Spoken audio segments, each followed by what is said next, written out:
This video will demonstrate the structure of the output file for a vibrational frequency calculation in Psi4.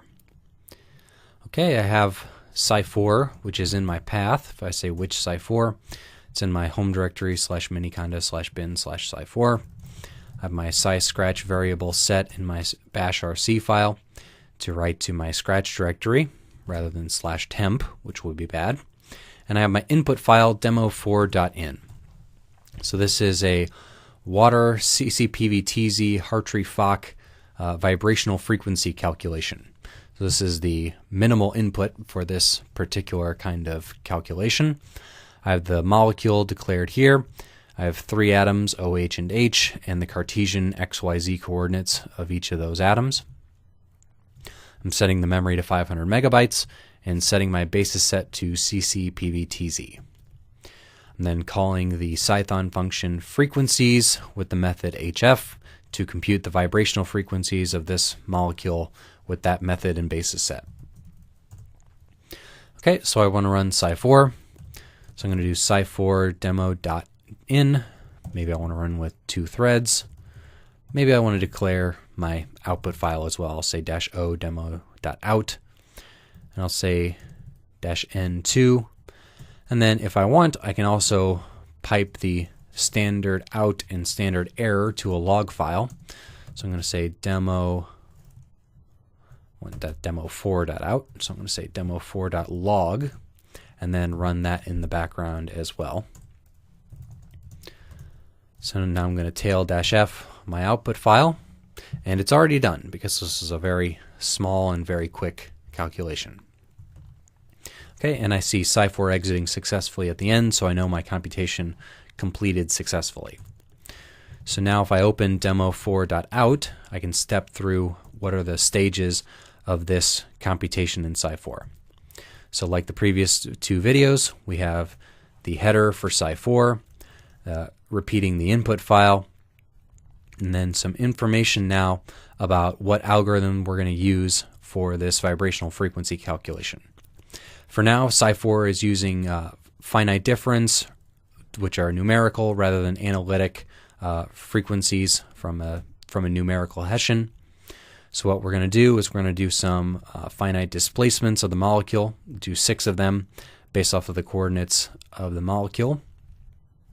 So we're going to do the SCF for the first case, and that's going to do its SCF iterations, eventually converge to some given energy, and then energies of the orbitals declared as well. And dipole moments, things, that first computation took 1 second. It was very quick. Then it's going to run the gradient on that point. So we have the SCF gradient, the first derivative of the energy with respect to the X, Y, and Z coordinates of each of the 3 atoms. That again ran very quick, 1 second. Then we're going to repeat this 6 times. So loading displacement 2 of 6, it's going to have slightly different coordinates. One of them will have one of their coordinates displaced. Then we'll repeat until we complete all 6 displacements here.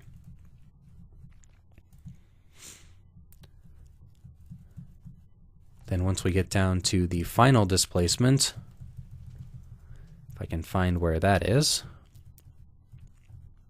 So displacement 6 of 6, again computing the SCF energy, or we get orbital energies, the gradient, and we're done. So all of those 6 iterations took a total of 3 seconds.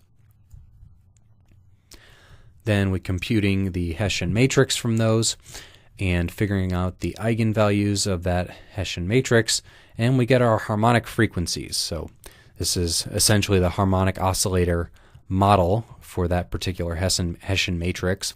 So we have 3 vibrational frequencies, 752 wave numbers, 4127, and 4227 for the 3 vibrational modes of this water molecule.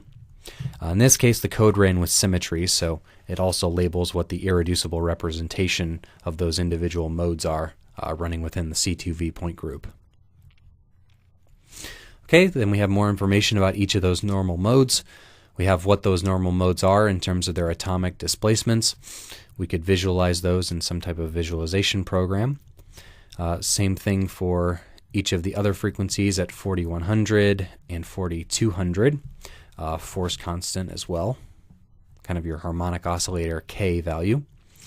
Then using those frequencies, we can get some thermodynamic information out of there. From the geometry of the molecule, we can get things like rotational constants.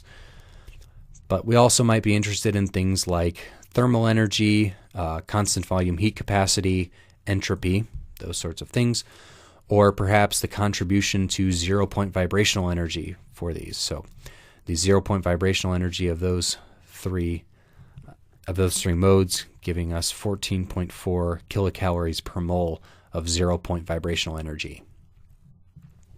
And then after all of those thermodynamic values are printed, we have Psi4 exiting successfully, so we know we've reached the end of the file and everything has worked correctly. So that's the structure of an output file for vibrational frequencies in Psi4.